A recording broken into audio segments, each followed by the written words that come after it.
continue to take you through the Constitution of Kenya Amendment Bill, commonly known as the BBI Bill, and taking you through a clause-by-clause breakdown. I will now look at clause number 6.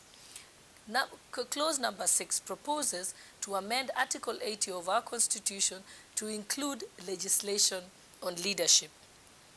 This particular clause requires Parliament to enact legislation that sets up mechanisms for speedy and expeditious investigation, prosecution, and disposal of corruption cases before our courts.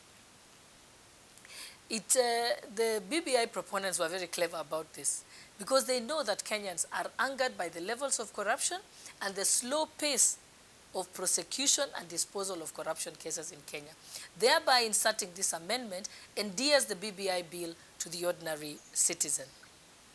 First, it must be noted that the current war on corruption in Kenya has not been lost because of lack of laws. Kenya has no less than 11 pieces of legislation that deals with corruption. Also of important point to note is that Kenyans would like all types of cases to be heard in a speedy manner. Many Kenyans have lost their properties. We have land cases pending in our court, which Kenyans would equally want to see expeditious disposal of. The methodology of being able to speed up cases is not by a constitutional amendment, because we know, and I can give a good example. Today in our courts, our judges write the proceedings by hand, verbatim, and therefore sometimes justice moves at the pace of the hand of the judge. There is also the challenge that sometimes we don't have sufficient number of judicial officers to hear the cases or sufficient courtrooms in which they can hear the matters.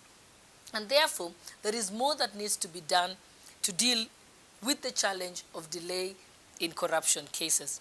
Actually, a constitutional amendment to deal with corruption cases is like buying a new engine for a car that has stopped when the actual problem is that the car has stopped because of lack of fuel.